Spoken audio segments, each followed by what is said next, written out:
안녕하세요.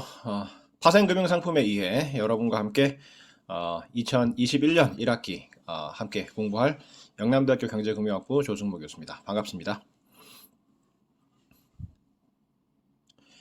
자, 이번 학기에 그 강의 내용을 이제 대강 그 뼈대를 살펴보면 첫 번째, 이번 시간에 할 내용은 이제 강의 소개예요. 강의 소개를 하고 아마 다음 시간이나 다음 시간부터 이제 본격적으로 진도를 나가게 될 텐데, 그때부터 할 내용이 금융의 기초, 라고 해서 금융시장 화폐 시간 가치, 단순 수익률과 로그 수익률 뭐 이런 거, 이제 다른 금융 수업에서 배웠을 법한 그러한 내용들을 다뤄보는 그런 시간을 가질 거예요. 그러니까 왜 이걸 하느냐면, 뭐 매년 느끼는 건데 매년 매 학기 느끼는 건데 학생들이 다 까먹어. 지난 학기에 배운 거, 그 다음에 심지어 중간고사를 치고 나면 중간고사 이전에 배운 것까지 다 까먹기 때문에 학생들이 단기 기억 상실증 뭐 이런 게 있다고 판단을 해서, 그죠?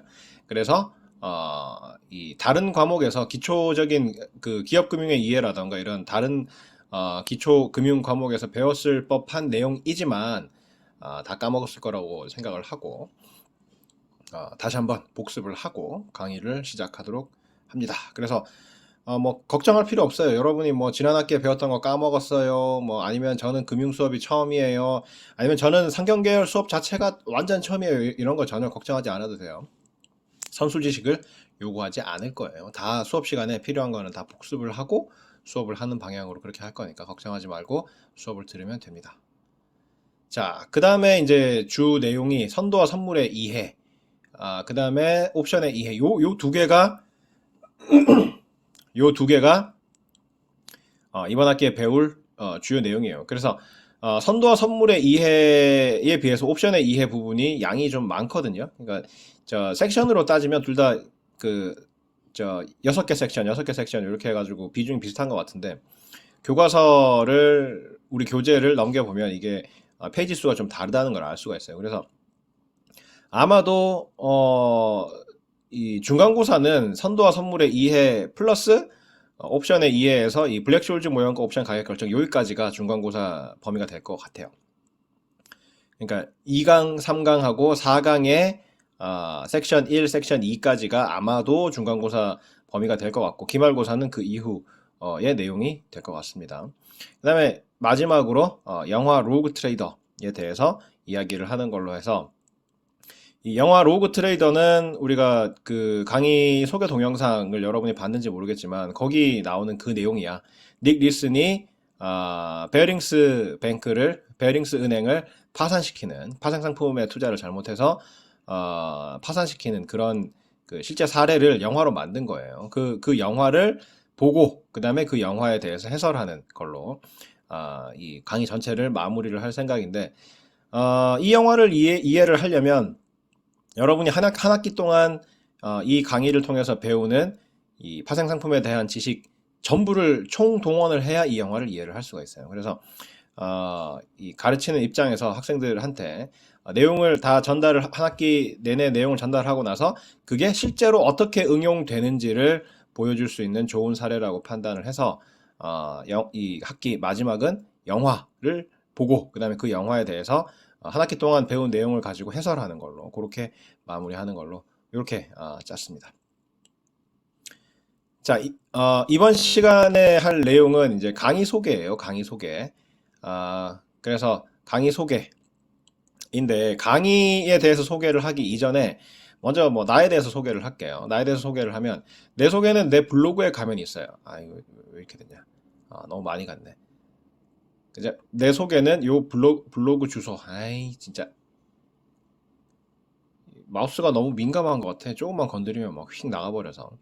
요 https 하고 financialeconomics.tstory.com 이렇게 돼 있는데, 요 블로그에 이게 내 개인 블로그거든요. 그러니까 아마 경제금융학부 홈페이지나 아니면 학교 홈페이지에서 나를 찾으면 요 주소가 명시가 돼 있을 거예요. 내 블로그로 등록을 다 해놨거든요. 그래서 요 블로그에 들어가면 뭐 강의와 관련되는 것들도 나와 있고, 강의 이외에 다른 뭐 여러 가지 내가 하고 싶은 학생들한테 하고 싶은 이야기 아니면 뭐 시사적인 이야기 뭐 등등을 글을 올리니까 관심 있는 사람들은 종종 들어와서 살펴보도록 그렇게 했으면 좋겠습니다. 저기 한번 들어가 볼게요.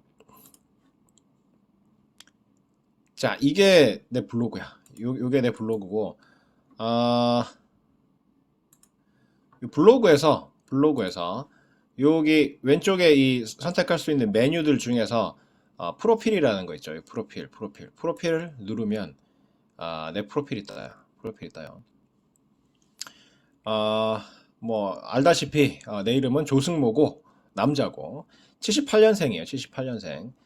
아, 여러분 입장에서는 굉장히 옛날 연도잖아요. 그죠? 아, 목이 깔끔하지가 않네. 가래가 자꾸 끼네. 1978년생이고 78년생이고 여기 학력을 보면은 알겠지만 97년에 대학에 입학했어. 97년에 입학했어요. 지금 이 수업 듣는 사람들 중에서 97년생들 있죠. 97년생들. 97년생이 지금 몇 살이죠? 97년생이 4학년? 4학년인가? 2021년이니까 그죠? 97년 4학년, 5학년인가? 97년생이면은 97년생이면은 16학번인가? 그죠? 97년생이면 16학번인가요? 16학번이면 16, 17, 18, 19, 20, 5학년, 6학년이네?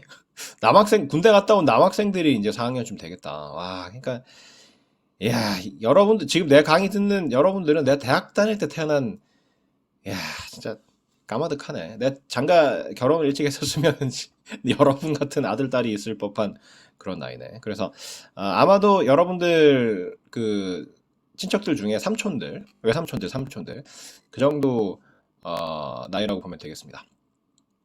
그래서 나는 뭐 당연히 국적은 대한민국이고 위를 보세요. 연구 분야는 자산 가격 결정론, 행동 재무론, 신용 분석, 기업 지배 구조, 보험, 위험 관리 뭐 이런 거. 그러니까 이 금융에서 다루는 웬만한 거는 다 해요. 연구 범위가 되게 넓고 그다음에 여기 인큐믹스라고 돼 있죠. 여기 인큐믹스라고 돼 있잖아요. 인큐믹스라고 돼 있는데 영남대학교 경제금융학부의 그 학습 동아리 학생들은 이제 사업단이라고 부르는 그 단체가 여러 개가 있죠. 그 중에 하나인 인큐믹스. 그 학습 동아리 혹은 사업단이라는 거는 이제 지도 교수가 붙어서 공식적으로 학생들을 과 차원에서 지도를 하면서 운영해 가는 그런 동아리를 이야기를 하죠. 그래서 뭐 작년하고 올해는 그 코로나 때문에 지금 비대면밖에 할 수가 없어가지고 그러니까 강의도 나도 지금 작년 1년 2020년 1년 동안 계속 온라인 강의만 했었고 이번 학기에도 지금 온라인 강의로 시작을 하고 있는데 온라인 강의로 하고 비대면으로 하다 보니까 인큐믹스 학생들을 별로 제대로 이제 지도를 못했어요. 그래서 신입 기수들이 들어와도 전부 이 동영상으로 면접을 하고 그죠? 동영상이 아니구나. 그 실시간 그죠? 화상 면접 뭐 이런 걸로 면접을 해가지고 신입 기수들을 뽑고 했고 신입 기수들이 들어와가지고 제대로 활동을 하고 있는지 잘 모르겠어요. 하여튼 그 인큐믹스인데 올해 하반기 그다음에 내년쯤이 돼서 이 코로나 사태가 진정이 되면 다시 한번 인큐믹스를 하드 트레이닝 할까 그런 생각을 하고 있습니다. 근데 요 이야기를 왜 하느냐면 학생들이 내가 인큐믹스 지도 교수라고 그러면 인큐믹스 학생들 중에서 내 수업을 들으면 뭔가 좀 플러스 알파가 있는 거 아니냐, 그죠? 지도 교수 찬스 뭐 그래가지고 점수 학점을 더 잘 받는 거 아니냐 이런 의혹의 시선을 보내는 학생들이 간혹 있어요. 간혹 있는데 그런 거 전혀 없어. 인큐믹스 학생이라고 해서 뭐 더 잘 봐주고 뭐 그런 거 전혀 없거든요. 없고 철저하게 시험 성적 그죠? 평가 방식에 따라서 철저하게 객관적인 평가를 해가지고 등급을 부여를 하니까 뭐 그런 의혹의 시선은 보내지 않았으면 좋겠어요. 인큐믹스 학생들 중에서도 내 수업 들어가지고 F 맞은 학생들 되게 많아요. 다 나갈라. 인큐믹스 학생들 다 나갈라. 자, 학력은 뭐 이렇게 됐어요. 나는 고향이 대구기 때문에 그 고등학교까지는 대구에서 그 학교를 다녔고, 그죠? 대학부터 이제 서울에 가서 고려대학교에서 학사, 석사, 박사를 다 했습니다. 나는 이제 고려대학교 경영학과를 졸업을 했고, 그러니까 학사, 석사, 박사 전부 다 고려대학교 경영학과에서 했어요. 했고, 전공은 재무론이야, 재무론. 그래서 여러분이 흔히 부르는 뭐 재무 혹은 금융이라고 부르는 그 분야를 전공을 했고, 그 위에서 연구 분야에서 밝힌 바와 같이 재무 혹은 금융의 전 분야를 다 다루고 있어요. 특히나 이제 연구 분야에 보면 자산 가격 결정론이라고 돼 있잖아요. 자산 가격 결정론이라는 게 수학의 집합제거든. 수학의 집합제예요. 그러니까 아마 그 수학과를 제외하고 가장 수학을 많이 쓰는 분야가 아닌가 싶어요. 물리학과도 있지 않겠습니까? 물리학과도 있지 않습니까? 교수님 뭐 이렇게 반론을 제기하는 학생이 있을지 모르겠는데 물리학과보다 수학 더 많이 써. 자산 가격 결정론은 시장이 형성되어 있지 않은 금융 자산을, 그러니까 개별 금융 자산을 설계를 하고 그 가격을 수학적으로 계산해내는 그런 분야를 자산 가격 결정론이라고 그래요. 그러니까 우리가 주식 시장에 가거나 하면 그 특정 주식의 가격을 관찰을 할 수가 있잖아요. 근데 그런 게 아니라 누군가가 1대1로 거래를 해. 내가 발행을 하면 다른 사람이 사. 이런 경우에는 1대1로 거래를 하기 때문에 시장이라는 게 형성이 안 되죠. 그래서 시장 가격이라는 것도 시장에서 관찰할 수가 없어. 내가 발행해서 제가 사는데 가격 얼마로 할 거냐? 가격을 몰라요. 근데 이 자산은 기존에 존재하지 않았고 우리가 거래를 하기 위해서 특수하게 설계를 해서 만든 거야.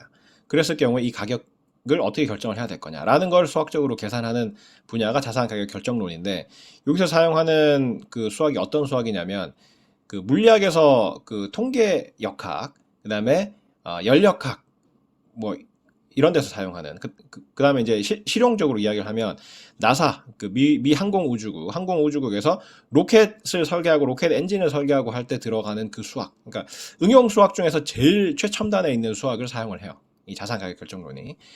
그렇기 때문에 굉장히 고도의 수학을 사용하는 분야를 나도 다루고 있는데, 여러분들은 뭐 여러분 걱정하지 마. 여러분들은 수학을 극도로 혐오한다는 걸 내가 이미 알고 있고, 학부 수준에서는 그 정도의 수학을 가르치지 않아요. 그래서 뭐 내가 이 수학을 하고 있다고 해서 여러분들한테 그런 정도의 수학을 요구를 한다거나 아니면 가르칠 때 그런 정도의 고도의 수학을 이용을 해서 가르친다거나 이런 건 전혀 아니니까 걱정은 하지 마세요. 그러니까 내가 강조하고자 하는 바는 내가 그렇게 극한의 수학을 해봤고 그 외에 다른 이제 이 금융의 다른 분야들도 연구를 하고 있고, 그 다음에 학생들도 오랫동안 가르쳐 봤기 때문에 학생들한테 어떤 걸 가르쳐야 되고 어떤 거는 가르치지 말아야 되는지를 정확히 안다는 거예요. 그죠? 그래서 학생들 입장에서 최대한 이해하기 쉽도록 수학을 거의 배제한 상태에서 강의를 진행할 예정입니다. 그러니까 너무 걱정하지 마세요.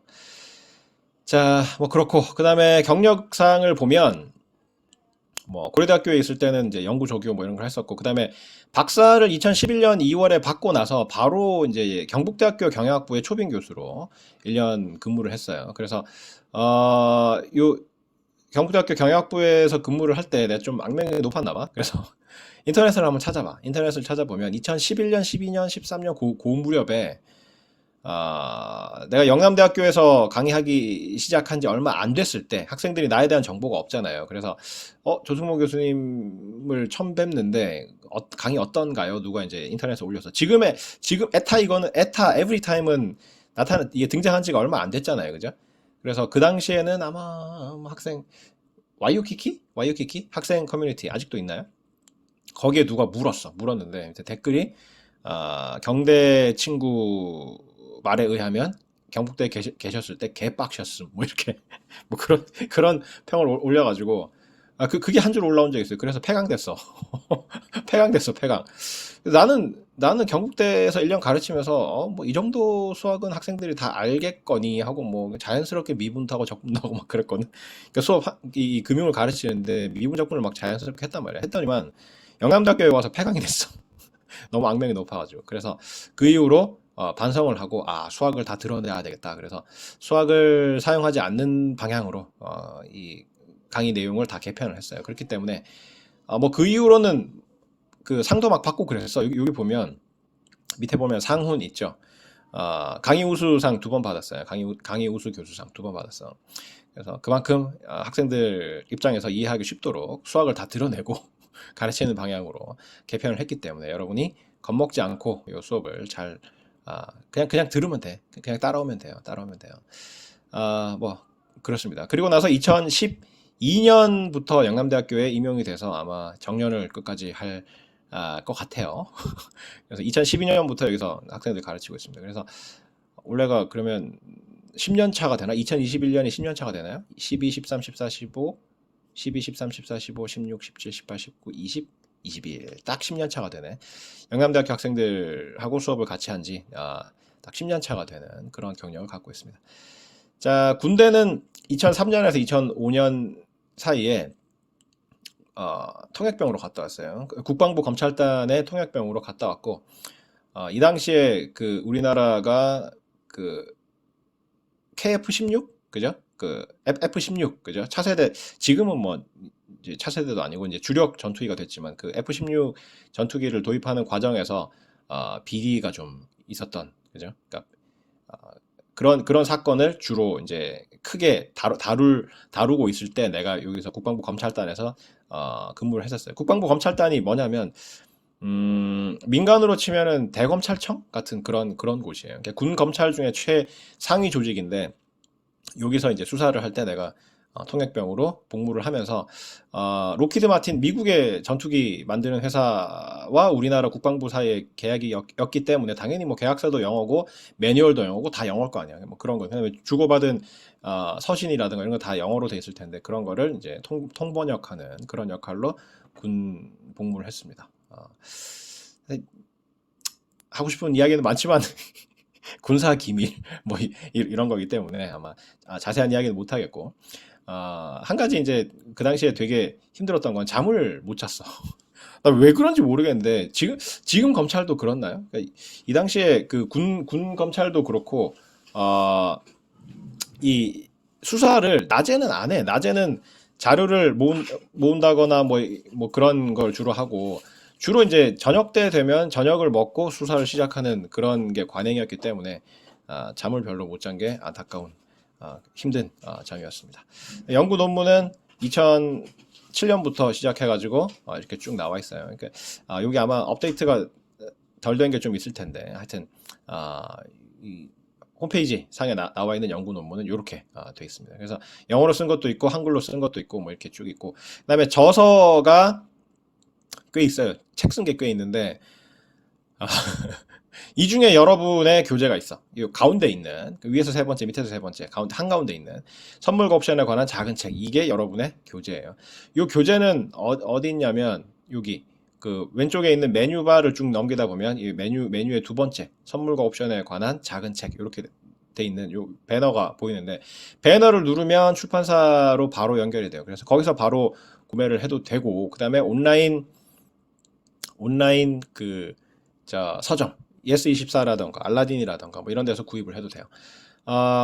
오프라인에는 없어요. 오프라인에는 없어. 이게 내가 이제 찍어낸 책들 요 5권의 책 중에서 첫 번째 책 현대투자론 입문 2011년에 쓴 경북대 있을 때 쓴 요 책만 오프라인으로 출간이 됐고 나머지는 다 온라인으로 출간이 됐으니까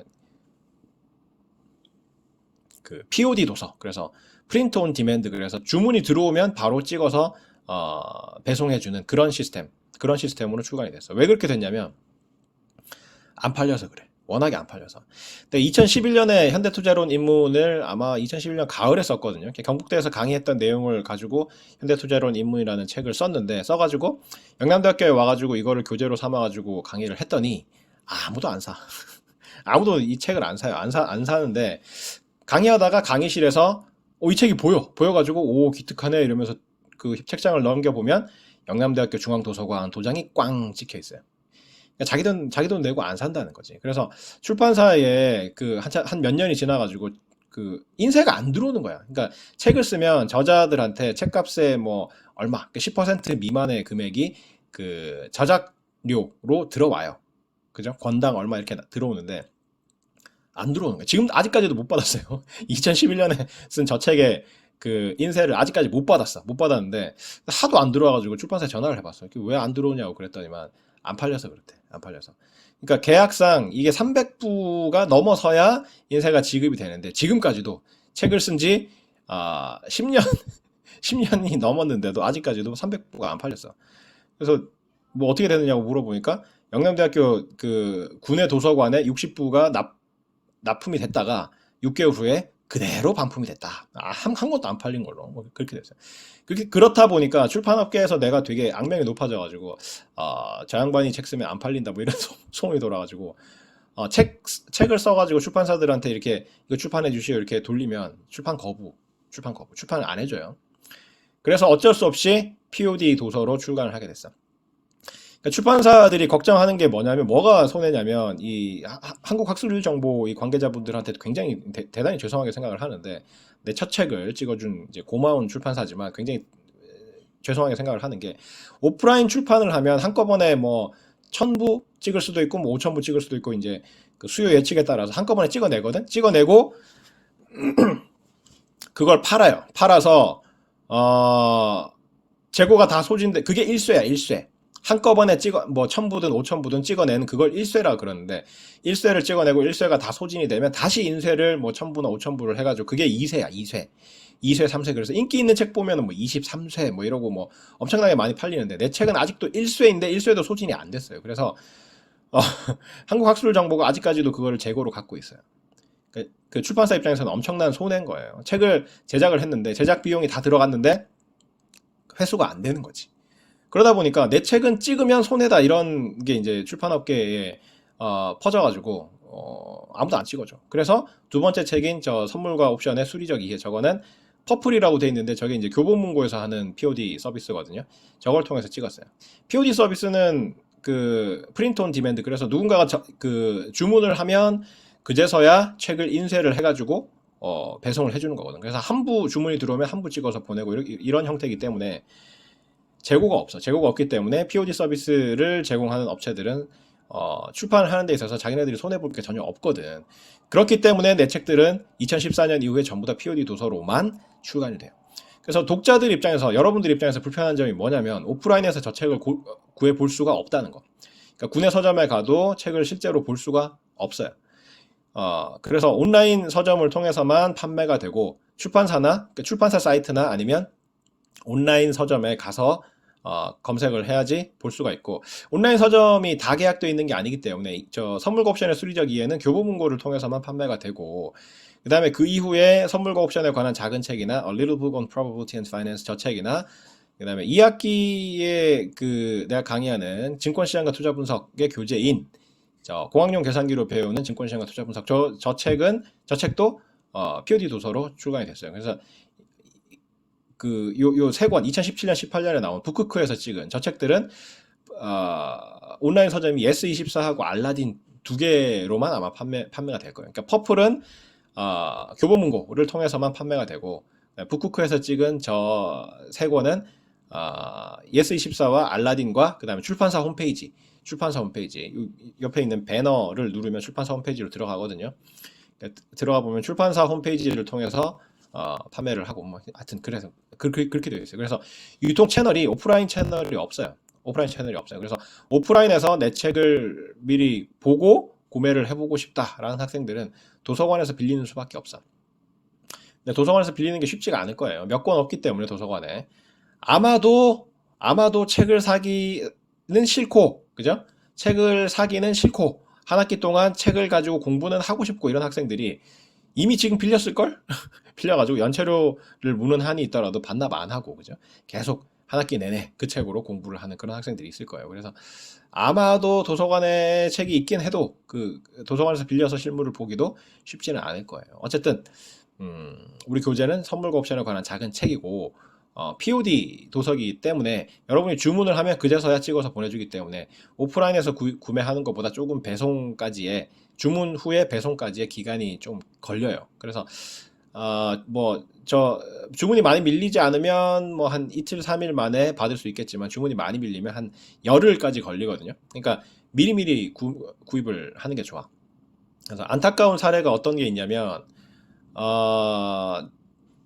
중간고사를 앞두고 그때까지 이제 미루고 책을 안 산 거야. 근데 중간고사 직전 주에 이게 책이 필요하구나. 우리는 항상 나는 오픈북 시험을 보거든요. 오픈북 시험을 보고 지금 온라인 강의고 온라인 시험이기 때문에 오픈북 시험이라고 안 그래도 다들 오픈북 시험을 보게 되겠지. 그죠? 여러분들. 그렇잖아. 그죠? 그래서 책을 구해야 되겠다. 미루다가 마지막에 시험 치기 직전에 책을 구해야 되겠다. 그래서 온라인으로 주문을 하면 시험 끝나야 책을 받게 되는 그런 불상사가 발생을 해요. 매년 발생해. 작년에도 발생했고 재작년에도 발생했고 계속 그래. 그래서 그런 걸 좀 유의를 해서 책은 미리미리 좀 준비를 했으면 좋겠습니다. 뭐 그렇고 그다음에 상은 뭐 이런 상들을 받았다. 강의 우수 교수상 2번 받았고 연구 우수상. 요거는 뭐 연구 우수상은 뭐 딴 연구가 우수해서 그런 게 아니라 교수법 관련해서 교수법 가르치는 방법 뭐 그런 거에 관한 연구를 잘했다. 그래서 이제 받았어요. 그래서 이거 보면 알겠지만 내가 학생들 가르치는 거에 대해서 얼마나 신경 쓰는지를 알 수가 있어요. 그래서 책 쓴 것도 이거 전부 다 학생들 가르치려고 쓴 거잖아. 그래서 교재 개념으로 책을 낸 거기 때문에 뭐 A Little Book on Probability and Finance 저거는 뭐 교재는 아니고 그죠? 저건 학술 서적인데 나머지는 이제 교재 겸 학술 서적. 선물과 옵션의 수리적 이해 저거는 교재라고 하기엔 좀 그래. 처음에는 이제 저게 이제 학술 서적인데 본격적인 학술 서적인데 이제 대학원하고 학부 그 고학년 사이에 어떤 그 교재로도 쓰기 위해서 겸사겸사해서 개발한 책인데 저거 이제 학부에서 쓰니까 학생들 다 토하려고 그러더만. 저기는 자유롭게 미분과 적분을 막 하거든. 저 책에서 2014년 저 책에서는 2011년 책만 하더라도 이것도 수학을 좀 쓰는 거야. 2011년, 2014년 책 저 두 권은 본격적으로 수학을 좀 쓰는 편이고 2014년 책은 진짜 헤비하게 굉장히 세게 수학을 막 쓰는 뭐 그런 책인데 당연히 안 팔리죠. 안 팔리고 2017년, 18년에 쓴 책 중에서 이제 선물과 옵션에 관한 작은 책, 우리 교재하고 그다음에 공학용 계산기로 배우는 증권시장과 투자 분석 저 책은 진짜로 학부생들, 영남대학교 경제금융학부 학생들을 가르치기 위해서 쓴 책이야. 그래서 굉장히 친절하고 재밌게 써놨기 때문에 꼭 준비를 해보세요. 꼭 준비를 해보세요. 하여튼 그래. 그다음에 이제 내 프로필 영어로도 써놨어. 똑같은 내용을 영어로 이렇게 써놨는데 우리말이 불편하다. 그래서 난 영어가 더 좋다. 이런 학생들은 영어로 된 내 프로필을 한번 보세요. 자, 그렇고 그다음에 뭐 요렇게 해서 내 소개를 다 했고 그다음에 이제 강의에 대해서 소개를 하자면 뭐 백문이 불여일견이라고 강의 소개 영상 여러분이 이 수업 들어오기 전에 이 수업 신청하기 전에 그 강의 계획서하고 조회를 해보면서 옆에 강의 소개 영상 링크되어 있는 거 봤나요? 그건데 한번 안 본 학생들을 위해서 한번 보고 넘어가도록 하겠습니다.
예, 잘 봤습니까? 흥미진진하죠. 재밌겠죠? 뭐가 재밌습니까? 그죠? 재미없습니까? 네. 그, 저걸 할 거야. 저걸 할 거예요. 그러니까, 저게 이제 우리가 아까 소개했던 강의 그 뼈대, 그죠? 뼈대에서 제일 마지막에 저 사례를 다룰 거거든요. 제일 마지막에 로그 트레이더라는 영화를 통해서 닉 리슨이 어떻게 그 베어링스 은행을 파산시켰는지를 영화를 통해서 살펴볼 거예요. 살펴볼 건데 그 영화를 제대로 이해를 하려면 한 학기 동안 우리 수업을 충실히 들어야 돼.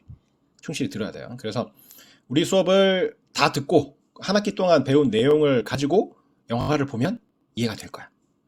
물론 뭐 공부를 열심히 해야 이해가 되겠지. 공부 하나도 안 하고 뭐 영화 보고 나면 뭐 한 학기 들었는데 이해가 안 되는데 뭐 이런 이야기를 하는 학생들도 많을 거라고 생각을 해요. 근데 하여튼 그러고 나서 그 영화를 보고 나서 한 학기 동안 배웠던 내용이 어떻게 그 영화하고 연결이 되는지 영화에 관한 해설을 하게 될 거야, 마지막에. 그런 형태로 수업이 진행이 됩니다. 그래서 정말 기대된다. 저 영화를 제대로 이해하고 싶다. 라는 그런 동기가 부여된 학생들은 이 수업을 좀 열심히 들을 수 있지 않을까 싶어서 이렇게 강의 소개 영상을 저렇게 이제 제작을 해봤어요. 자, 수업 목표를 살펴보면 파생 금융 상품의 대표적인 형태인 선도 선물과 옵션. 선도 선물은 우리가 이제 나중에 수업 시간에 배우게 되겠지만 선도와 선물은 뭐 이론적으로는 똑같아. 이론적으로는 똑같은데 제도적으로 선도는 사적으로 거래 대상자들 사이에 거래되는 상품이고 선물은 그거를 표준화해서 시장에서 거래되는 공식적인 그러한 상품이다라는 점이 차이가 있거든요. 그래서 이렇게 표현을 해놓은 거야. 선도 선물과 옵션의 개념, 당연히 개념 알아볼 거고 가격 결정을 어떻게 할 거냐. 그래서 공식들이 있어. 공식들이 있는데 그 공식들을 유도하거나 아니면 옵션 같은 경우에는 그 공식이 굉장히 좀 어렵거든요. 조금 이따가 보여줄 텐데 그거는 이제 유도는 못 할 거야. 유도는 못 할 거고 하여튼 실제로 그 공식을 이용을 해서 계산하는 방법 이런 거는 가르쳐 줄 거예요. 그래서 개념, 가격 결정, 그다음에 경제적 기능, 이 파생 상품을 왜 거래를 하느냐, 이게 어떤 경제적 기능을 갖고 있느냐, 이런 거를 많이 다룰 거예요. 많이 다룰 건데, 요거는 아마 다른 강의에서는 잘 안 할 거야. 파생 금융 상품의 경제적 기능은 좀 다른 강의나 다른 책에서는 그냥 좀 피상적으로 다루고 이렇게 항목만 이제 정리해가지고 다루는데, 나는 좀 강조를 많이 하는 편이야. 이게 어떤 우리가 이 파생 상품의 구조적인 형태나 거래 방식이나 이런 거에 의해서 어떻게 어떠한 경제적 기능을 갖는지를 좀 자세하게 설명을 할 예정입니다. 그다음에 투자 전략, 파생 상품을 이용해서 실제로 어떻게 투자를 하느냐, 뭐 이런 거에 대해서 가능한 한 수학을 배제하고 다루어. 이게 여러분들 입장에서는 굉장히 중요한 포인트죠. 수학 거의 안 써. 그러니까 수식은 등장을 하는데 그 수식을 실제로 여러분이 계산하는 거는 계산기가 해줄 거고 그렇기 때문에 걱정하지 않아도 되는 거예요. 그래서 수학을 뭐 여러분한테 미분을 하라고 한다거나 적분을 하라고 한다거나 뭐 무슨 수학적인 개념을 갖고 와서 이해를 해야 된다거나 이런 건 전혀 없어요. 없으니까 전혀 걱정하지 않아도 된다. 그래서 학생들의 이해도를 높이는 것을 수업 목표로 한다. 이렇게 돼 있기 때문에 겁먹지 말고 잘 따라오라는 이야기예요. 수업 진행 방식은 100% 그냥 강의만 할 거야. 어차피 온라인 강의이기 때문에 여러분들하고 뭐 무슨 피드백을 주고 받는다거나 이런 거는 불가능하거든. 그죠? 오프라인도 우리나라 학생들이 질문 안 하잖아. 질문 안 하잖아. 그죠? 오늘따라 이 목이 상태가 안 좋네. 오프라인 강의를 해도 우리나라 사람들은 질문을 안 해. 이게 영남대학교 학생들만의 문제가 아니라 우리나라 전체의 이 특색이랄까, 문제랄까 이런 건데 예전에 미국 오바마 대통령이 우리나라에 와가지고 기자회견을 하는데 뭐 이렇게 연설을 하고 나서 기자들 질문을 받는데 한국 기자들이 아무도 질문을 안 하는 거야. 안 해가지고 여기 한국이니까 그다음에 한국에서 이제 기자회견을 하는 거니까 한국 기자들한테 질문 기회를 주겠다. 안 해, 안 해, 안 해. 안 하는데 누가 이제 한참 오랜 침묵을 깨고 한 명이 손을 들었어. 그래서 질문을 시켜보니까 나는 사실 한국 기자는 아니고 중국 기자다.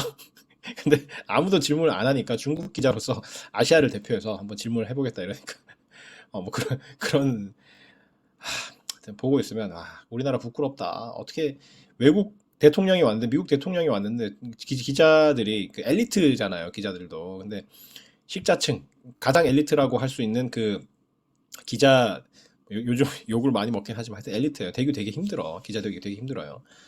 그 언론 고시라 그러잖아. 기자 될 때 이제 시험 치는 거. 그래서 되게 힘든데 엘리트인데 어떻게 저렇게 질문을 안 하지? 못 하지? 뭐 이런 그 영상도 있어. 유튜브에 한번 찾아봐. 유튜브에 찾아보면 옛날에 EBS인가 그 왜 우리나라 사람들 질문하지 않는가에 관해서 다큐멘터리가 있었거든요. 근데 그 클립이 있었어. 그래서 인터넷에 찾아보면 그런 자료가 있어요. 그래서 영남대학교 학생들의 문제, 영남대학교 학생들한테만 국한된 그런 문제가 아니라 진짜로 우리나라 학생들은 질문을 하지 않아요. 하지 않기 때문에 나도 뭐 여러 가지 시도를 해봤는데 안 돼. 학생들이 질문을 안 해요. 안 하기 때문에 원래는 뭐 상호작용을 추구하는 그런 최신 교수법 뭐 이런 거 많이 시도를 했었거든. 그래서 내가 무슨 뭐 강의 우수상 받고 뭐 교수법 연구로 뭐 우수상 받고 막 했잖아. 아까 그 프로필에 보면. 근데 그게 이제 그 학생들한테 어떻게 하면은 좀 더 혁신적인 방식으로 잘 전달할 수 있느냐, 어떻게 하면은 좀 더 학생들이 체험을 많이 할 수 있느냐, 어떻게 하면 상호작용을 많이 할 수 있느냐 이런 거 연구해가지고 한 거였는데 결국 포기했어. 결국 포기했어요. 포기해서 한 몇 년 전부터는 그냥 주입식 강의를 하고 있어요. 그래서 쫄 필요 없어. 쫄 필요 없어. 여러분은 뭐 안전하잖아. 이 뭐 내가 오프라인 수업 같으면 지적해가지고 누구한테 뭐 시켜보고 이럴 위험도 존재를 하지만 지금 뭐 온라인으로 강의를 하는데 여러분 뭐 해가지고 몇 번 학생 뭐 이야기해 보시오. 뭐 할 수가 없잖아요, 그죠? 이 실시간 그 화상 강의도 아니고 그죠? 그래서 100% 이 그 주입식 강의로 진행을 할 거예요. 그래서 뭐 학생들은 그 수업 참여 이런 건 전혀 걱정할 필요가 없다. 뭐 그런 거예요. 그래서 유의사항 몇 가지를 이야기를 하면 첫 번째로 미적분학 개념은 원천 배제해요. 미적분학 사용 안 할 거야. 사용 안 할 거야. 안 할 거고 통계학의 개념도 거의 배제함 이렇게 돼 있어. 통계학의 개념도 거의 배제하는데 거의 배제하는 건 뭡니까? 통계학 개념이 나오긴 나와. 통계학 개념이 나오긴 나오는데 왜냐면 나중에 이제 옵션 가격 계산하고 이런 거 할 때 모형 자체가 그 확률 통계에 기반을 해가지고 모형이 구성이 됐기 때문에 통계학 개념이 나오긴 나오는데 계산기로 해결을 할 거야. 그래서 여러분이 어떤 통계학 개념을 알아야 되고 이런 건 전혀 없어. 계산기가 다 알아서 해줄 거예요. 그러니까 그렇게 생각을 하고 가르쳐. 그렇게 생각을 하고 나도 여러분이 통계학도 모르고 미적분도 모른다라고 가정을 하고 가르칠 거기 때문에 걱정하지 않아도 된다. 그래서 실제로 여러분이 이 강의에서 맞닥뜨리게 되는 건 사칙연산 정도밖에 없어요. 그러니까 더하기 빼기 곱하기 나누기 정도밖에 없고 그마저도 계산기가 할 거야. 그마저도 계산기가 할 거니까 걱정하지 마세요. 그 다음에 강의 내용은 최소한 2번 이상 반복해서 설명을 한다. 지금 하고 있는 요 강의는 지금 수업 내 소개하고 수업에 대한 소개이기 때문에 그냥 한 번씩 이렇게 이야기를 하지만 다음 시간에 다시 한번 요약적으로 요거를 반복을 하고 넘어갈 거예요. 그래서 강의 내용을 보면 하나를 설명을 하고 나서 다시라고 하는 이제 글자가 화면에 크게 뜨면서 다시 한번 이제 똑같은 걸 반복해서 설명하는 형태로 최소한 2번 이상 반복해서 설명하는 형태로 진행을 할 거예요. 이렇게 하는 이유는 한 번 이야기해서 몰라 학생들이 한 번만 이야기를 해가지고는 몰라요.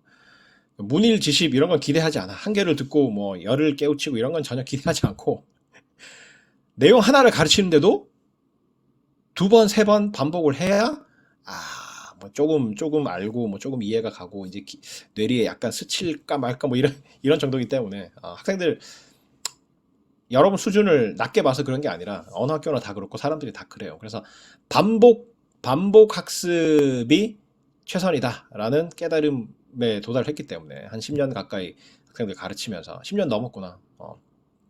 경북대하고 이런 데서 가르치던 거 다 합치면 10년이 넘었죠. 그렇기 때문에 강의 내용은 최소한 똑같은 걸 2번 이상 반복해서 설명을 한다. 그리고 이게 여러분 입장에서는 좋은 소식이죠. 질의응답, 아까도 이야기를 했지만 질의응답이나 문제풀이 같은 학생들의 수업 참여는 요구하지 않는다. 이렇게 돼 있어요. 옛날에는 한 몇 년 전에만 해도 이 질의응답도 했었고 문제풀이도 시켰었는데 강의가 폐강되는 부작용이 있기 때문에 안 해요. 안 해. 옛날에는 이제 의미 있는 질문을 하거나 내가 질문을 던져서 그 대답을 제대로 하거나 이러면 수업 참여 점수를 줬거든요. 수업 참여 점수를 줬는데 수업 참여 점수를 획득을 하는 방식을 개인 학생들한테 전부 다 이제 카드를 나눠줬어. 그러니까 수업 참여 카드 이렇게 해가지고 한 번 수업 참여를 할 때마다 내가 사인을 해줬거든. 근데 기말에 가니까 내 사인을 위조해. 기말에 가니까 다들 그러니까 한 번 참여한 거를 뭐 5점으로 환산해가지고 뭐 20번 참여하면 100점으로 이렇게 환산해가지고 이제 수업 참여 점수를 줬었는데 그렇게 하니까 마지막에 기말고사 감독하러 들어가 보니까 학생들이 막 내 사인을 위조하고 있더라고. 그래서 와 이건 아니다. 이건 아니다. 근데 사인 안 하면 안 됩니까? 그래서 그 다른 과 교수님 사례인데 사인을 위조할까봐 그 도장을 찍어 주셨대요. 그러니까 스탬프 같은 거 이제 제작해가지고 도장을 찍어 줬는데 도장을 위조해. 학생들이 도장을 위조해요. 도장을 찍혀 있는 도장의 모양하고 똑같도록 자기도 도장을 만들어가지고 스스로 카드에 막 찍어가지고 이제 수업 참여 점수를 획득하는 그런 부정행위가 정성이 대단하죠. 점수를 얻기 위해서 그렇게까지 해야 되나 싶은데 그런 사태가 발생을 한 데다가 그래서 이제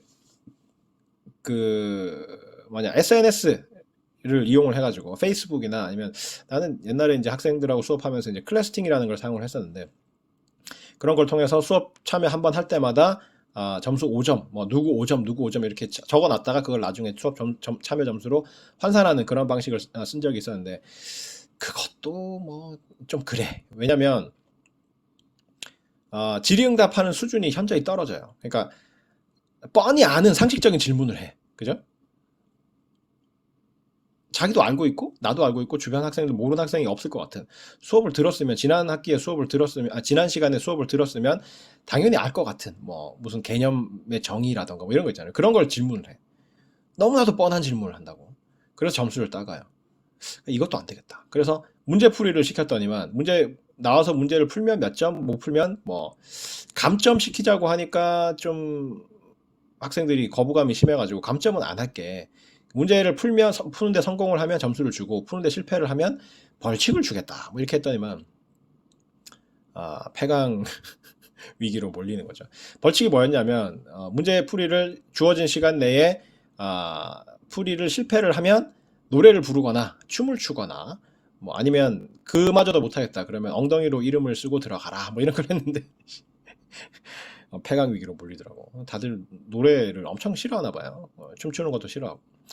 하여튼 그리고 뭐 문제풀이 시간을 제한을 안 해놓으니까 또 뭐 질질 끌어 수업 문제를 가르치고 나서 내용을 가르치고 나서 비슷한 굉장히 쉬운 문제를 냈는데 그거 한 5분 만에 다 해결을 해야지. 그거 가지고 한 30분 끌고 막 이러니까 수업 진도가 안 나가. 그래서 그런 여러 가지 문제점들이 있었고 또 뭐가 있었더라? 그러다 보니까 이제 잘하는 학생만 점수를 따가는 그런 문제가 또 발생을 했어요. 그래서 문제풀이라던가 뭐 질의응답이라는 이런 것도 이제 학생들 사이에서는 그죠? 관심종자라고 불리는 그런 학생들이 굉장히 액티브한 학생들이 계속 손들고 나와서 문제 풀고 막 해가지고 혼자 독식을 해. 그래서 그 친구는 중간고사 100점, 기말고사 100점, 그 다음에 이제 이 수업 참여 점수는 무제한 뭐 이렇게 해놨는데 수업 참여 점수로 300점인가 나간 학생이 있었어. 그 친구는 중간 기말을 빵점을 맞아도 A 플러스를 거의 따놓은 상태로 그냥 이제 학기를 마치는 그런 형태가 되는 거예요. 그것도 부작용이 심하다. 그래서 그리고 그런 불만이 많아서 퀴즈를 봤거든. 모든 학생들한테 동일한 기회를 주겠다. 일부 하고자 하는, 그러니까 부끄러움이 없이 액티브하게 이제 수업 참여하고자 하는 몇몇 학생들한테 점수가 집중되는 걸 막기 위해서, 그러면 모든 학생들한테 참여 기회를 주기 위해서 퀴즈를 보겠다 이랬더니만 또 막 불만이 많고 시험을 팝 퀴즈 그래서 불이에 예고 없이 그냥 시험을 쳤더니만 전부 백지야. 그래서 자원 낭비가 너무 심각해. 그죠? 시험지를 쭉 돌렸는데 거의 백지로 내고 문제 푼 사람이 몇 명 없고 뭐 이렇더라고. 그래서 내가 무슨 짓을 하든지 간에 학생들은 수업 참여를 하고 싶어 하지 않는구나. 그죠? 이도 저도 안 되면 학생들이 수업을 드랍한다거나 내 수업을 안 들어온다거나 이렇게 해가지고 수업 규모가 계속 줄어들다가 이제 폐강 위기에 몰린다거나 뭐 이런 사태가 계속 발생을 하고 해서 그래서 수업 참여를 폐지를 했어요. 몇 년 전에. 그래서 이거는 내가 할 수 있는 그런 내가 다룰 수 있는 문제가 아니다. 학생들은 수업 참여를 혐오하는구나. 안 해야 된다. 뭐 이런 결론에 이르러서 수업 참여는 요구하지 않습니다. 걱정하지 마세요. 그 다음에 우리는 이 수업에서 공학용 계산기를 적극적으로 활용을 할 거야. 그래서 우리 교재에는 공학용 계산기를 사용하는 뭐 그런 이제 내용이 없거든요. 없고, 우리 교재, 그러니까 2학기에 강의하는 이 공학용 계산기로 배운, 2학기에, 이제 교재로 사용하는 공학용 계산기로 배우는 증권시장과 투자분석 그 책에 보면 이제 공학용 계산기를 사용을 해가지고 여러 가지 이제 내용을 전개하도록 그렇게 돼 있는데 그걸 해보니까 아무래도 공학용 계산기를 적극적으로 수업에 도입을 하는 게 학생들한테 부담이 덜 될 것 같아요. 수학적인 부담을 더 줄여줄 수 있는 측면이 있어서 우리 교재, 그죠? 이 선물과 옵션에 관한 작은 책, 이 책에는 공학용 계산기를 도입을 해가지고 뭐 수업을 진행하고 있지는 않지만 우리 강의에서는 그걸 교재로 하지만 공학용 계산기를 적극적으로 사용을 할 거야. 그래서 공학용 계산기의 사용법하고 이런 거를 전부 이 수업 중에 다룰 거예요. 그러니까 2학기에 증권시장과 투자분석 같은 경우에는 그 공학용 계산기를 진짜 많이 써요. 그래서 주요 내용마다 전부 다 공학용 계산기의 사용법이 다 얽혀 있는데 불행인지 다행인지 우리 이 파생금융상품의 이해에서 사용하는 공학용 계산기 사용은 그렇게까지 막 고도의 그 방법을 사용하진 않아요. 마지막에 이제 학기 말에 이제 블랙숄즈 모형 그래서 옵션 가격 계산하는 공식이 등장을 하면 조금 이제 공학용 계산기를 사용을 하지만 그 전에는 공학용 계산기를 좀 상식적인 측면에서 굉장히 이제 라이트하게 그죠? 가볍게 사용을 해서 할 수가 있기 때문에 그래도 그걸 그렇게 해서라도 그런 경우이지만 공학용 계산기를 사용하는 경우하고 사용하지 않는 경우하고 좀 차이가 있는 것 같아서 적극적으로 공학용 계산기를 사용하는 방향으로 수업을 구성을 했습니다. 공학용 계산기의 추천 기종이 있어. 추천 기종이 있는데 카시오 FX 570 ES, ES 플러스, ES 플러스 세컨드 에디션 그 다음에 991 ES 내 얼굴 때문에 안 보이는구나. 991 ES 991 ES 플러스 991 ES 플러스 세컨드 에디션 요놈들은 똑같아. 그러니까 그냥 플러스가 붙지 않은 FX570EX하고 FX991ES 모델은 이건 굉장히 오래된 모델이야. 내가 대학원 다닐 때 나왔던 모델인데 이건 내가 샀던 모델이에요. 내가 갖고 있는 모델인데 이게 시초인데 요건 지금은 단종돼서 안 나와요. 안 나오니까 쓸 사람은 써도 되는데 집에 뭐 굴러다니는 게 있으면 써도 되는데 새로 구입하고자 하는 학생들은 이건 못 살 거예요. 못 살 거고 그거에서 약간 업그레이드 된 게 570 ES 플러스하고 991 ES 플러스야. 그게 업그레이드 된 버전이고 그 다음에 작년인가 하여튼 최근에 새로 이제 그거의 세컨드 에디션이 나왔어. 570 ES 플러스 세컨드 에디션, 991 ES 세컨드 에디션 이렇게 나왔는데 얘네는 똑같아. 그 이전에 퍼스트 에디션하고 이 세컨드 에디션하고는 디자인만 바뀌고 이 기능은 똑같아. 기능은 똑같고 그다음에 이제 이게 정품 인증하고 뭐 이런 기능들이 약간 더 추가되어 있을 뿐이지 사용하는 데 있어서 기능은 완전히 똑같아요. 똑같고 뭐 그렇게 돼 있어. 근데 이제 991하고 570하고는 차이가 뭐냐면 태양열 전지판이 달려 있느냐 안 달려 있느냐 그것만 다를 뿐이지 기능상 차이는 없어요. 차이는 없어. 그렇게 돼 있고 그다음에 EX 모델이 있어. EX. FX 570EX 그 다음에 FX 991EX라고 돼 있는 거는 이 ES 모델보다 한급 상위 버전이에요. 한급 상위 버전이고 요것도 나온 지가 얼마 안 된 모델인데 요거는 기능이 더 많아. ES 플러스 모델에 비하면 기능은 더 많은데 사용법도 약간 달라. 그러니까 ES 모델들이 갖고 있는 기능을 다 포괄을 해가지고 거기에 기능들이 더 추가된 상위 버전 모델이에요. 근데 키 배열이라던가 이렇게 누르는 방식이라던가 이런 게 약간 달라요. 그래서 이 X 모델을 사용을 하게 되면, 그죠? 여러분들이 뭐 사는 김에 제일 좋은 거 사지 이러면서 이 X 모델들을 사게 되면 가격도 비싸고 기능도 더 많고 뭔가 이제 편리한 면은 많은데, 이 수업에서 사용하는 거하고 사용법이 조금 다를 수 있어. 그래서 매뉴얼을 보고 여러분이 우리 수업에서 사용하는 거를 EX 모델에서 구현을 하려면 이렇게 해야 되는구나, 이런 걸 이제 여러분이 개별적으로 좀 해야 된다, 이러한 불편함이 있어요. 그래서 EX 모델을 제외하고 나머지는 전부 다 동일해. 사용법이 완전히 동일해요. 키 배열도 똑같고 뭐 안에 이제 내가 화면상에 보여줄 거거든. 화면상에 계산기를 보여줄 거야. 계산기를 보여줄 건데 요 계산거든. 요 계산기인데 이게 이제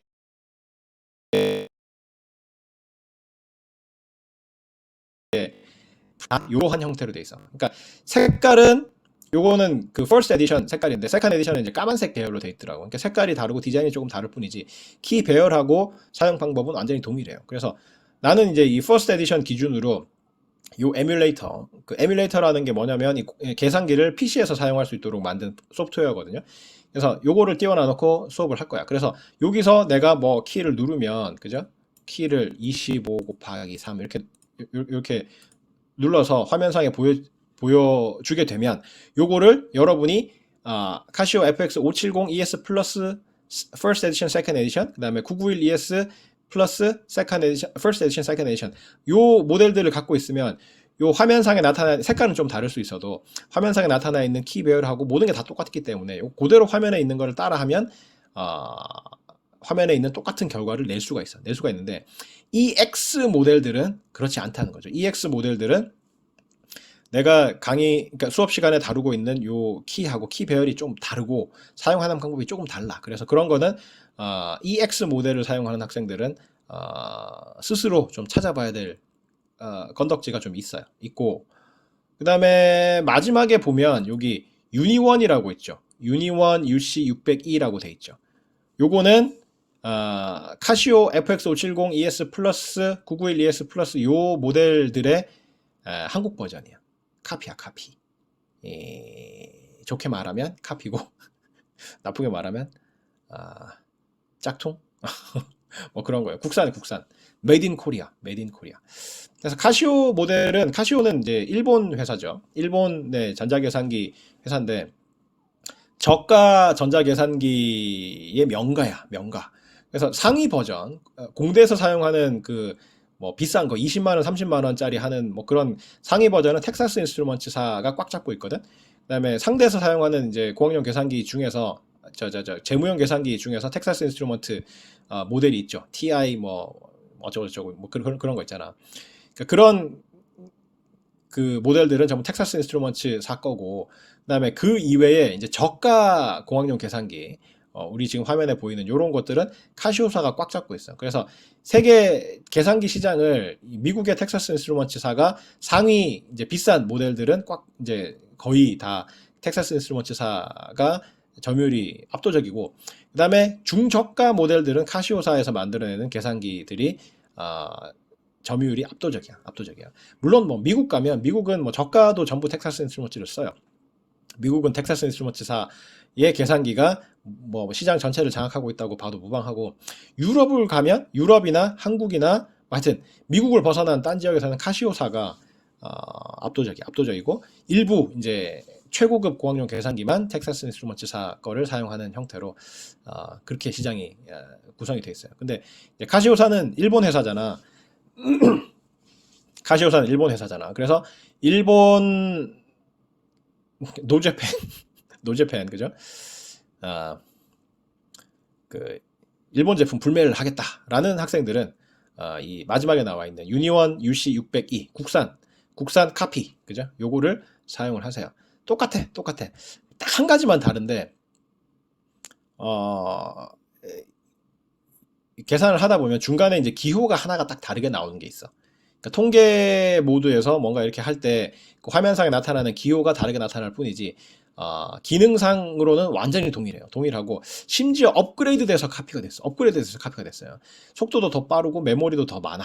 하여튼 그래서 카피를 하는데 창조적, 확장적, 뭐 그 발전적 카피 뭐 이런 걸 해가지고 성능이 더 좋아요. 카시오사에서 만든 것보다 유니원에서 만든 게 카시오 거를 기능상 뺏긴 것 같은데 뭔가 하드웨어가 더 좋아. 더 좋아. 하여튼 그런 그렇게 만든 게 유니원 UC600인데 유니원 UC602는 10,000원.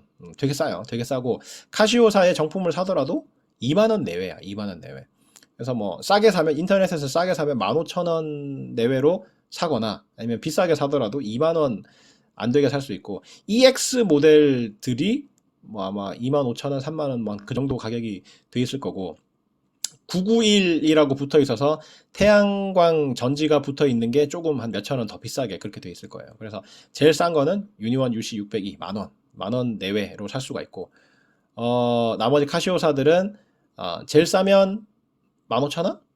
비싸봐야 3만원, 이하로, 구매를 할 수가 있어요. 그래서, 꼭 요 계산기들을 가지고, 수업을 따라왔으면 좋겠어요. 왜냐면, 오프라인 수업에서 오프라인 시험을 보게 되면 학생들이 계산기 기종에 따라서 이제 숫자가 좀 다르게 나오고 이런 거를 감안을 해서 채점을 할 수가 있지만 온라인으로 시험을 보게 되면 단답형 시험을 보게 될 경우에 계산기에 나오는 식을 그 숫자를 그대로 옮겨가지고 답으로 적었을 때 계산기 기종이 달라서 숫자가 다르게 되는 거를 내가 판단할 수가 없어요. 그죠? 그렇잖아. 계산을 잘못해서 실제로 계산이 잘못돼서 숫자가 약간 다르게 나온 건지 아니면 계산기 기종이 달라서 숫자가 다르게 나온 건지를 내가 판단할 수가 없기 때문에 시험에서 사용하는 계산기는 요 계산기들로 한정을 할 거예요. 요 계산기들, 여기 지금 써놓은 요 계산기들로 계산을 하면 동일한 계산을 했을 경우에 동일한 숫자 값이 딱 나와. 다른 값이 나올 수가 없어요. 없어요. 그렇기 때문에 시험에서 사용하는 계산기는 요 놈들로 한정을 하기 때문에 반드시 요 계산기들을 없는 사람들은 구매를 하세요. 그러니까 간혹 매 학기 그런 문의가 들어오는데 교수님 제가 사용하고 있는 게 350ES인데 350ES 써도 안 됩니다. 안 됩니다.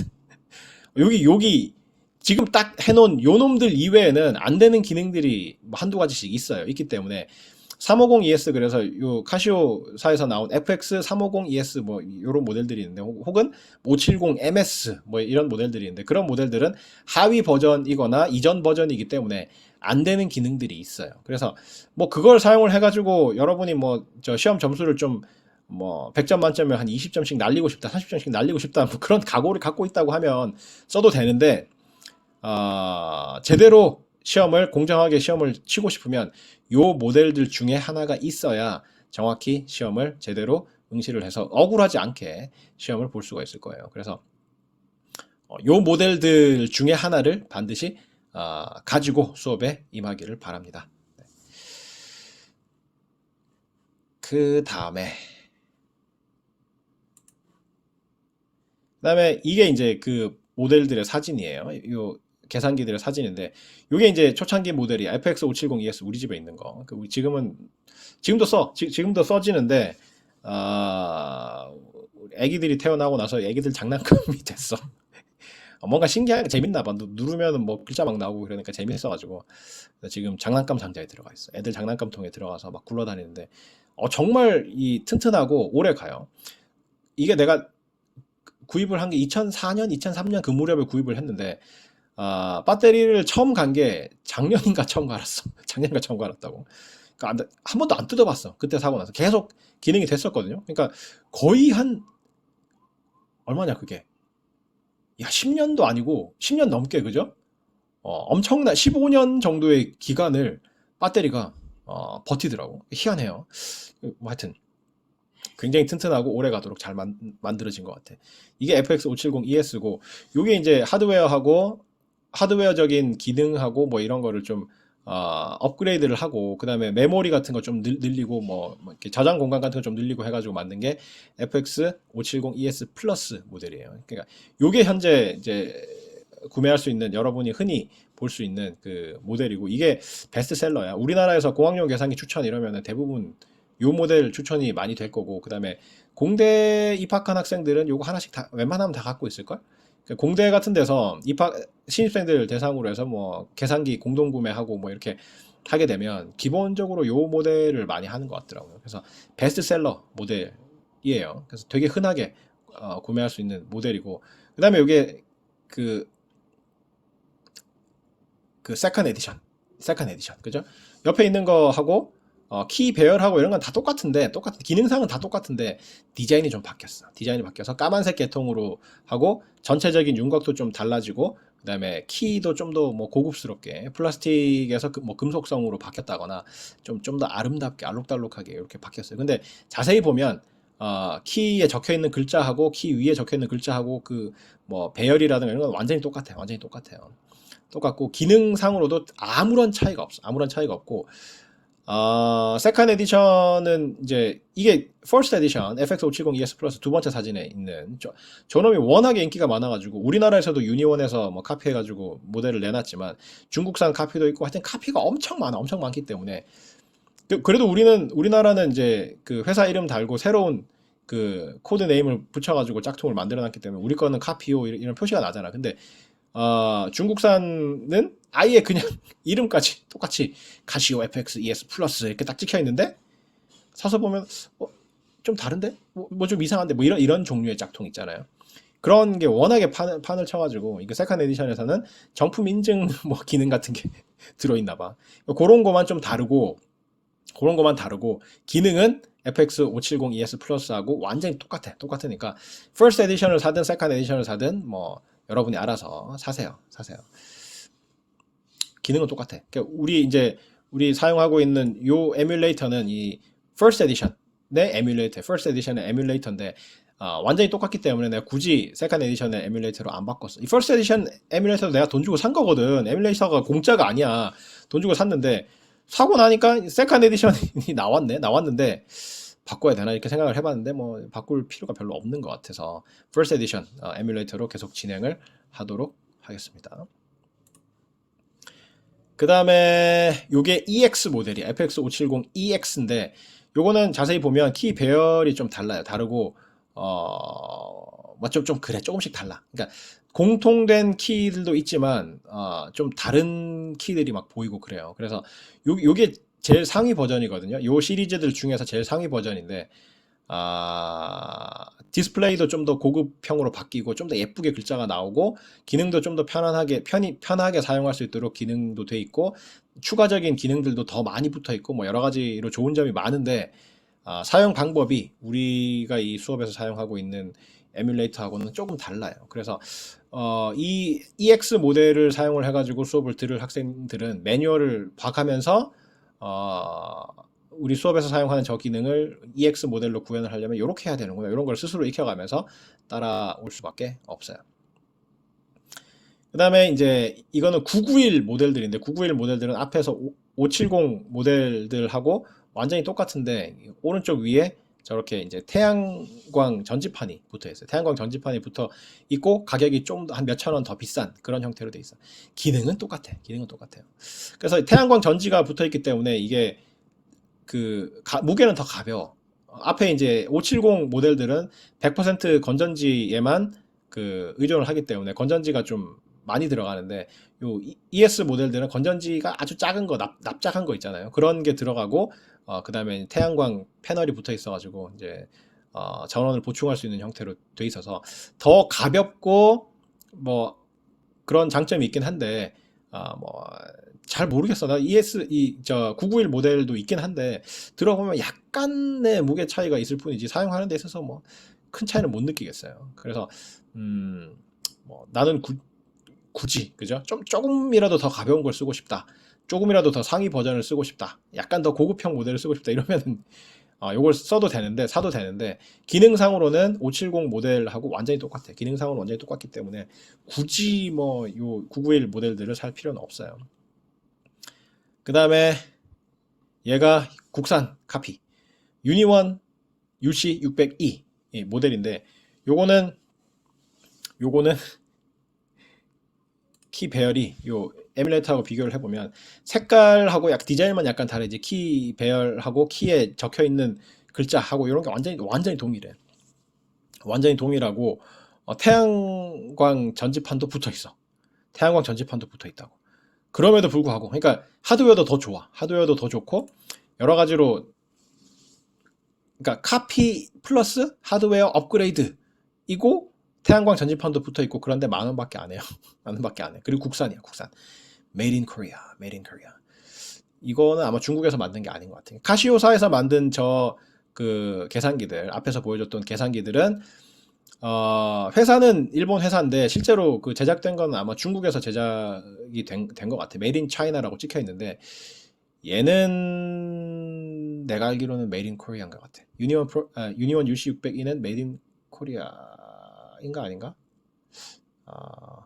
지금 기억이 잘 안 나는데 이 모델도 내가 갖고 있거든. 갖고 있는데 모델들을 왜 내가 여러 모델들을 갖고 있느냐 하면 시험 문제를 내거나 했을 때 진짜로 똑같은 값이 나오는지 검증을 해보려면 문제 하나 내놔놓고 이 계산기로 풀어보고 저 계산기로 풀어보고 다 해보기 위해서 산 거예요. 다 산 거예요. 샀는데 결론은 똑같다. 결론은 똑같다. 라는 결론에 이르러서 그래서 이제 계산기 기종을 그렇게 이제 자신 있게 요 모델들을 사용을 하라고 이렇게 해놓은 게 내가 직접 다 해봤기 때문에 요 계산기들을 사용을 하면 똑같은 값이 나온다는 걸 알고 그렇게 해놓은 거예요. 그래서 우리 교재하고 요 그 계산기 중에 하나는 반드시 구매를 하는 게 좋을 거예요. 여러분이 이제 그러니까 시험에서 억울한 일을 당하지 않기 위해서는 여러분이 똑바로 계산을 다 했는데 계산기가 달라서 값이 좀 다르게 나왔다? 그래서 틀렸다. 이러면 굉장히 억울하잖아. 억울하고 아마도 내가 지금 알고 있기로는 내가 이야기한 요 모델들 이외에는 우리 수업에서 다루는 요 기능이 안 될 거예요. 안 될 거야. 카시오사에서 나온 다른 기종들, 그 다음에 다른 회사에서 나온 기종들, 이런 거를 테스트를 해봤는데 안 돼요. 안 되는 기능들이 많아. 그래서 내가 요 추천하는 요 기종들을 가지고 수업에 임해야 억울한 일 당하지 않고 수업을 정확하게 잘 따라올 수 있을 거라고 생각을 합니다. 그 다음에 교재는 이거예요. 선물과 옵션에 관한 작은 책. 선물과 옵션에 관한 작은 책. 아까 여기 그죠? 내 블로그에 들어가면 블로그에서 여기 왼쪽에 메뉴를 쭉 누르다 보면 여기 선물과 옵션에 관한 작은 책이라고 나오죠. 요거를 클릭을 해서 출판사 사이트에 들어가 가지고 구매를 하던가 온라인으로 구매를 하던가 아니면 예스24나 알라딘 같은 데서 온라인으로 구매를 하던가 이렇게 해야 될 거예요. 값은 똑같아. 값은 뭐 출판사에서 하나 거기서 하나 뭐 똑같이 돼 있을 거야. 그리고 아까도 이야기를 했지만 제발 미리 사라. 내 책은 POD 도서기 때문에 프린트 온 디맨드. 여러분이 주문을 하면 제작이 돼서 배송이 되는 거기 때문에 배송되는 데까지 여러분 주문하고 나서 실제로 받는 데까지 시간이 많이 걸리고 특히나 주문이 많이 밀리고 뭐 이런 경우에는 최장 열흘까지 걸릴 수가 있기 때문에 미리미리 책을 구해 놓는 게 좋다. 미리미리 책을 구해 놓는 게 좋다. 굉장히 얇아요. 선물과 옵션에 관한 작은 책 저거는 뭐 다 해봐야 한 200페이지 정도밖에 안 되고 안에 컬러풀하게 생겼어. 알록달록하게 여러분들 중고등학교 때 보던 교과서 같은 그런 스타일을 추구를 해서 만든 책이기 때문에 안에 뭐 컬러풀하게 구성이 돼 있어요. 그래서 그 얇고 그죠? 책 크기는 A4지 절반 정도 크기 밖에 안 되고 한 200페이지 정도 되는 굉장히 얇은 책이기 때문에 가격도 별로 얼마 안 해. 가격이 얼마인지 기억이 안 나네. 눌러볼까? 이게 지금 방송 시스템이 조금 특이해가지고 여기서 얘랑 이 배너를 눌러보면 이게 이제 출판사 모드거든요. 출판사 모드인데 15,000원이구나. 15,000원이네. 출판사가 이게 화면이 원래 검어치가 않은데 뭐 무슨 이 출판사 사이트랑 우리 방송 시스템이랑 이게 뭐 호환이 잘 안 되는지 하여튼 꺼멓게 나오더라고. 꺼멓게 나오는데 실제로는 저 꺼멓지는 않아요. 꺼멓지는 않은데 15,000원이라고 돼 있네. 그래서 계산기 뭐 한 10,000원, 15,000원. 그 다음에 이 교재 15,000원 요런 정도의 자금을 좀 투입을 해야 여러분이 한 학기 동안 이 수업을 듣는데 지장 없이 수업을 들을 수가 있을 겁니다. 자, 그 다음에 선수 과제는 없어. 가능한 한 수학 사용을 줄여서 쉽게 설명하고자 하기 때문에 선수 과제나 선수 지식은 필요하지 않고 기업 금융의 이해 등 금융이나 경제학의 선수 지식도 필요하지 않아. 나는 여러분이 단기 기억 상실증을 갖고 있다는 걸 잘 알고 있기 때문에 지난 학기에 배운 것도 다 까먹었죠. 리셋이 된 상태잖아. 그 이 수업 듣기 전에 이제 증권시장과 투자 분석 내 수업 들은 학생들이 있을 텐데 모를 거야. 다 까먹었죠. 까먹었다는데 10원 건다. 웬만하면 다 까먹어. 그러니까 내 수업을 처음 듣는 학생들이 걱정하는 게 뭐냐면 다른 수업 들은 학생들, 그러니까 증권시장과 투자분석 이런 수업 안 들어도 됩니까? 안 들어도 돼요. 기업금융에 이해 안 들었는데 안 들어도 됩니까? 안 들어도 돼요. 근데 그런 거 들은 학생들하고 경쟁을 하게 되면은 제가 좀 불리하지 않아요. 불리하지 않아. 다 까먹어. 여러분도 알잖아. 여러분이 내가 수업하면서 이런 거 미시경제학에서 배웠죠? 미시경제학 2에서 배웠죠? 모르잖아. 모르잖아. 에브리타임에도 그런 불만이 있대. 이 정도는 알죠? 이런 건 옛날에 다른 수업에서 배웠죠? 이런 거 교수님들이 자꾸 말씀하신다고. 우리는 다 까먹고 모르는데, 전혀 모르는데, 왜 자꾸 그런 말씀하십니까? 뭐 이런 거 막, 에브리타임에도 올라오더만. 그죠? 에브리타임. 난 에브리타임의 학생이 아니기 때문에 에브리타임에 대한 풀 액세스는 못해. 그러니까 그 게시글의 제목하고 첫 줄 정도만 볼 수 있는 뭐 그런 수준인 것 같아요. 근데 그 제목이나 첫 줄만 봐도 내용이 대충 짐작이 가죠. 그래서 하여튼 그 선수 지식은 요구하지 않을 거고 필요한 거는 전부 다 복습해가지고 가르쳐주고 진도를 나가는 그런 형태로 할 거니까 걱정하지 않아도 된다. 그 다음에 다른 학생들과의 경쟁 구도를 생각을 해가지고 그런 거 들은 학생들이 더 유리하지 않느냐 이런 생각은 버려라. 어차피 다 까먹는다. 까먹고 제로 베이스에서 다 똑같이 출발하는 거나 마찬가지이기 때문에 걱정하지 말고 그냥 수업을 들으세요. 자, 평가는 이렇게 평가를 할 예정입니다. 총점 100점 만점에 중간고사 100점, 기말고사 100점, 그 다음에 과제 2회, 그 다음에 출석 100점 이렇게 하는데 중간고사 100점을 40% 비중으로 환산을 하고 기말고사 100점을 또 40% 비중으로 환산을 하고 과제 2회가 각각 5점씩 해서 10점 그 다음에 출석을 100점 만점으로 채점을 한 다음에 그거를 0.179 10% 비중으로 축소를 해가지고 최종 총점 100점을 낼 거예요. 그런 다음에 줄을 세울 거야. 중간 기말고사는 오픈북 시험이고 시험 중에 이용할 수 있는 책은 주교재로 한정함 이렇게 돼 있는데 온라인 시험을 보게 되면 아마도 지금 온라인 강의를 하고 있듯이 시험도 온라인 시험을 보게 될 텐데 말 듣겠어? 그죠? 표시가 안 나잖아. 뭐 이 책만 사용하라고 그랬는데 이 책만 사용을 하겠어? 필요하면 뭐 온갖 책 다 옆에다가 쌓아놓고 시험을 치겠지. 근데 아마 안 통할 거야. 아니면 왜냐면 내 수업이 워낙에 독특하고 내 책처럼 이렇게 쓰여져 있는 책이 없기 때문에 다른 뭔가를 참고하고자 하더라도 잘 참고할 만한 건덕지가 없을 뿐더러 그거 찾아보다가는 시험을 망칠 거야. 망칠 거야. 그러니까 학생들이 오픈북 시험이라고 그래서 굉장히 안심을 하는 게, 야, 벌써 시간이 75분, 75분 다 됐네. 사상 초유의 사태인데 내가 말이 너무 많았나? 그러면 일단 여기서 끊고 학습 평가부터 시작해서 다음 시간에 계속하는 걸로 그렇게 하도록 하겠습니다. 오늘 일단 여기까지 끊읍시다. 수고했습니다.